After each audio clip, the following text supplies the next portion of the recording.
This might be the most controversial vehicle Ford has made in the last decade, the Ford Mustang Mach-E. And yes, we are looking at a pure electric crossover that has the Mustang badge and the Mustang name. A quick glimpse into my own history with Mustangs. The first car I bought myself out of college was a Boss 302 Laguna Seca, and I currently own a Shelby GT350R. So I absolutely am passionate about the Mustang brand. I enjoy driving them. I remember dreaming about owning a Mustang GT while in college, deep impact blue, 5-liter V8 manual transmission. So when Ford announced that they were doing a pure electric vehicle as a crossover and would be a Mustang, I was absolutely intrigued. For the Mach-E, there are several different versions in the lineup. It starts at the Select, there's a California Route 1, you have a Premium, the GT, and there also is a First Edition. This one here specifically is a premium all-wheel drive with the extended range battery. So today we are going to talk about the exterior styling, the interior, the powertrain, what it's like to drive, and lastly, the value. In terms of the powertrain, this is a pure electric, an EV. So we have two battery packs, a 88 kilowatt hour battery pack and a 68 kilowatt hour battery pack. So extended range and standard range. You can also get it in rear wheel drive or all wheel drive. This one here is all wheel drive. So that's just a motor on the rear axle or a motor on the rear and the front axle. Now, among all the different trim levels, the extended range, standard range, the rear wheel drive and all wheel drive, the actual power outputs and range numbers end up being quite confusing. So there's a very helpful table on the Ford Mach-E website that lists it out. So you definitely want to go look at that to properly understand it, because I don't even have all the numbers memorized. I just know this one here, as an extended range premium all-wheel drive, makes 346 horsepower and 428 pound-feet of torque. 0 to 60 is rated in 4.8 seconds, and the range is a EPA estimated 270 miles. Now, that all-wheel drive does bring a little bit of a range penalty. The rear-wheel drive version with the extended range battery pack is rated at 300 miles EPA estimate. Single gear direct drive transmission here, and then 0 to 60 in 4.8 seconds. That sits kind of in the middle of the pack. There is going to be the quicker GT version.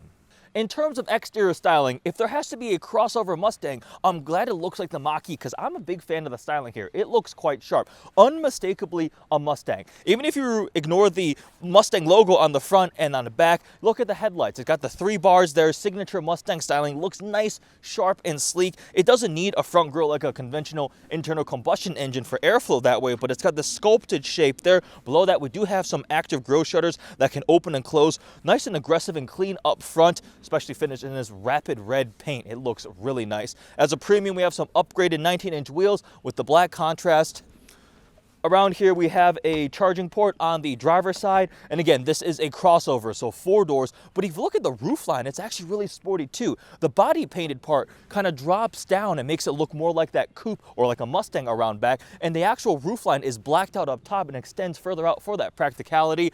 Around back, you have more Mustang-inspired styling. You have those 3-bar taillights, the sequential turn signals, another Mustang logo. You can kick your foot underneath the rear bumper to open the rear hatch. Other really cool touches too. To open the doors, you have this little circle kind of touch button. You push that in, and it will pop the door out. And the front doors have this little wing that you grab to open the door. You can go ahead and close it. And actually, there's a touch button above to lock the car again. Same thing with the rear doors. You press this little glowing white circle button here, and the door will pop out. You just simply open it up and close it. So overall, in terms of exterior styling, they definitely did a good job making it look like a Mustang. This is a Mustang in crossover form. I think it looks pretty good from up front. I don't love the back end of the Mustang Mach-E, but overall I think it's a pretty sharp execution of the styling. But we'll have to talk more about what the interior feels like and the driving impressions. So with that, let's hop inside and go for a drive. Okay, inside the Mach-E now, driving away. Without a doubt, this is the nicest interior that a Mustang has ever come with. Absolutely worth the money in terms of interior material quality, design, the technology. Mustangs usually haven't had great interiors. They're more of the engine, the driving, the fun, exciting factor about it. And I mean, inside here, it doesn't really feel like traditional Mustang, so it's a little strange to see this pony logo on the steering wheel. We think about something like my 2012 Boss 302. That interior was abysmal. It was hard plastics, cheap. It was terrible. Even my GT350R, it's a $70,000 car. That interior is not that great. This Mach-E is completely in a different league in terms of the interior. The most obvious things you're going to notice is the giant fixed 15.5-inch infotainment screen running the latest version of Sync. I've got Apple CarPlay running up there, wireless Apple CarPlay, wireless charging pad down there. It has Android Auto. In the middle, we have a 10.2-inch center dash display here, nice and crisp. Things like your range, your speed, the lane keeping settings, things like that, the current speed limit.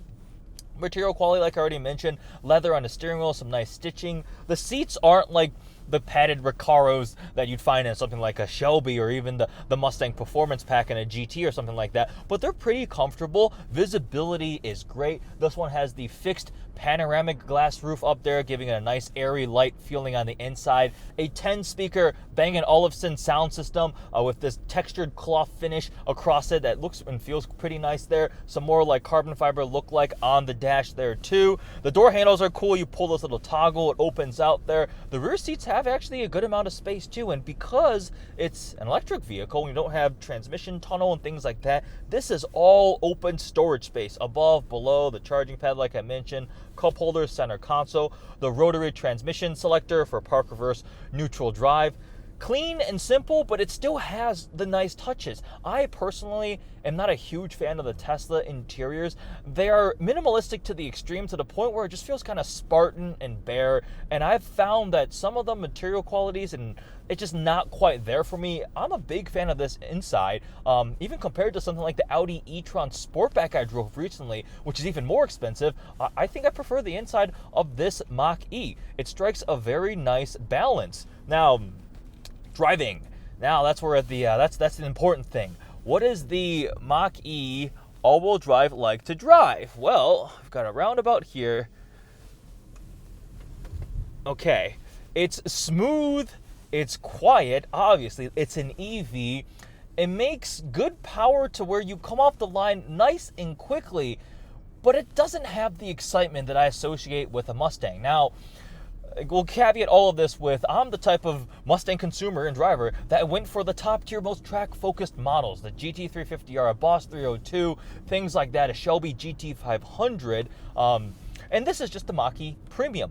It runs 225 section tires all around. My rears on my Shelby are 325s. That's a hilarious difference between the two of them. Now, there is a upper tier GT model of the Mach-E, which makes more power, something like 400 something and 600 plus pound-feet of torque, 0 to 60 in 3.5 seconds claimed. I think that is what I really need to drive to fully experience the Mach-E as a platform. With this car here on just the all seasons that it's running, it was wet earlier in the week. I just seemed to, when I tried to push it, it would just understeer a bit. It is heavier, but in terms of normal day-to-day driving, daily drivability, it's fabulous. I think this is a brilliant daily driver. It's comfortable, smooth, has great tech, great sound system. The heated seats are very, very warm, like actually surprisingly warm, where sometimes you actually turn them down.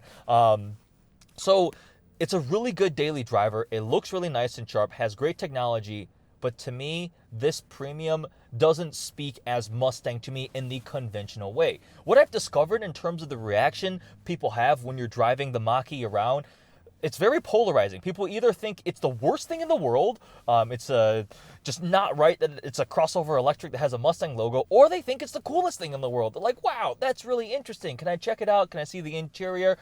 Go for a drive. I actually took a friend for a drive, and he ended up ordering a Mach-E Premium all-wheel drive later that night.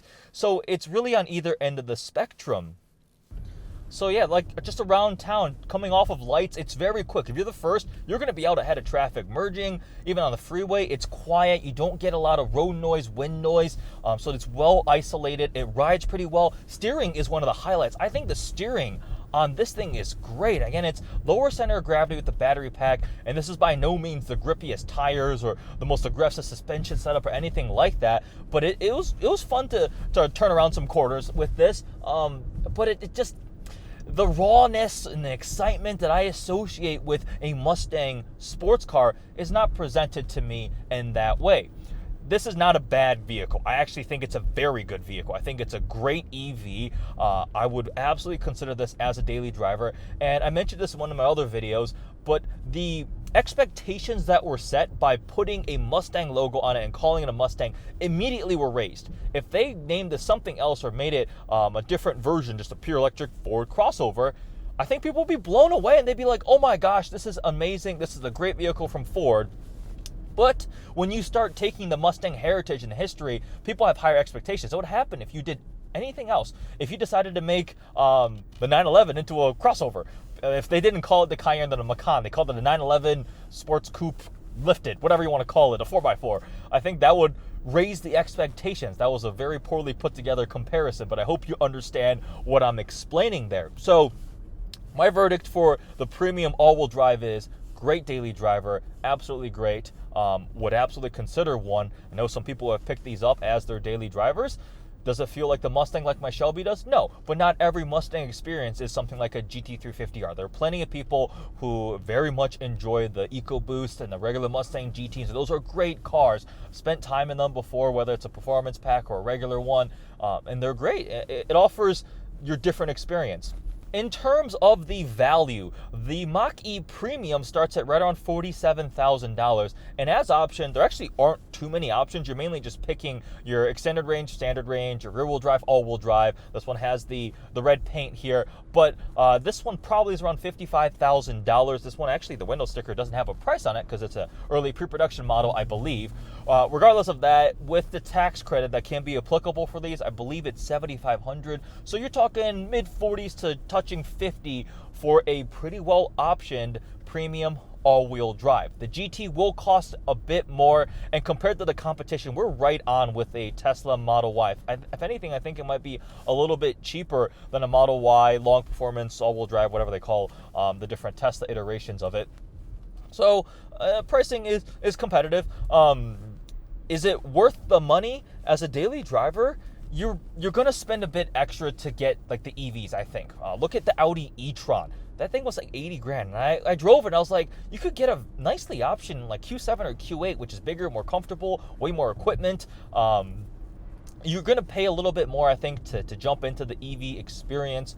Does putting the Mustang badge on this Mach-E make it more valuable? It makes it more controversial. I don't know if I think it's the value add there because, again, this is on 225s at mid 300 horsepower, 0 to 60 in 4.8 seconds. It doesn't quite excite me the same way that every single time I drive a V8 powered Mustang, the way that excites me. I drove a GT500, and obviously it's a whole different animal, but that thing was hilarious. I did line lock in it, launch control. That thing was a monster of a car. This is also a Mustang in a completely different way. The future, much more quiet and smoother. We actually hit peak irony a couple days ago. I had been messing around with my Shelby, doing some work on it, switching out some lights, and the battery had died. So I had a Mustang that was out of electricity, and then I had another Mustang that only ran on electricity that had plenty of electricity. So that was ironic. So my final verdict, would I own one? Yes, after spending some time with this, I've grown to like it a lot as a daily driver. I will admit, when they first announced the Ford Mach-E as a pure electric Mustang, I was mainly confused, and that confusion ended up going almost to disappointment and sadness because it just seemed to me a spelling of the end of the V8 internal combustion engine, high revving manual sports cars. And it just pretty much made me feel like, okay, I need to keep my Shelby 350R forever. And I came into this with as open a mind as possible, spending time. I was really excited to get some time with this Mach-E. And I'm happy to say it has met my expectations to where I think it's a great daily driver. I think it's fine that it has the Mustang name on it. I think it looks really sharp. The styling, I've grown to like it quite a bit. It's a whole different kind of experience. The interior is very nice. I've said great daily driver probably 15 times in this video, but that's to me what it seems like. Now, I need to drive a GT. I absolutely need to drive a GT or the performance version because those claim 0 to 60 in 3.5 seconds. That's more my speed, pun sort of intended. I think that might give it the more sporty, exciting punch that I would expect. And it's going to have to be different. Electric car excitement is going to be different from the emotional feeling you get from an internal combustion manual rear-wheel drive, wherever that feels. It will be different, but I think there is going to be a way for manufacturers to make them just as engaging. I truly hope so. A couple other notes from my regular driving, living with this vehicle so far. Range, I haven't been the most efficient. If we go take a look at this, it'll give me actually a percentage rating of how is my driving. Acceleration, 77%. If I got that grade in college, I would not be happy with my GPA. So not brilliant there, but overall, I was able to get mid 200, so not quite to that 270 EPA estimated. But I think unless you're driving really efficiently in the great ideal conditions, a lot of EVs seem to be harder to get to that exact rating. Now, if you are more efficient and careful, you can get 300 miles in the rear-wheel drive version. But as an all-wheel drive, we were able to do that, charging it up at work. I haven't tried charging it at home, simply just going to the office every day. I plug it in and charge it there. Otherwise, there's my time and my thoughts on the Ford Mustang Mach-E. It's really, really interesting, having been a multiple-time Mustang owner and driven anything from modified to stock 5.0s, EcoBoost to GT500s, to experience something like this. My takeaway is it's good. It's very good. It's a beginning. I know Ford will keep continuing to do other things with this. We'll see where they go. Oh, you really wanted to make it through that light, and you didn't make it. Yeah, so we'll see where this all goes. Oh, we have auto hold too, so I can take my foot off the brake. Where's my train of thought? It completely derailed. We'll see where the next generation ones go, or as this continues to develop. We'll see where Ford takes the Mach-E. I will do my absolute best to get some time with a Mach-E GT as soon as I can. I don't think they're even available yet. But there we go. Make sure you also check out my Living With vlog, where we just tried out the practicality. I folded down the rear seats. I put a ladder back here. That's there. That's a full go pedal launch. I can't say full throttle. And there's a speed limit. So you saw it. It will push you in the back. Instant torque down low. Yes, check out those two videos. I also did another one which was just kind of freeform. Thoughts on the Ford Mustang Mach-E from a GT350R owner. So I think that video is worth watching. It's just kind of me rambling on about what I think about this. But electrifying the future. We'll see. Hope you guys enjoyed this review. Thanks for watching.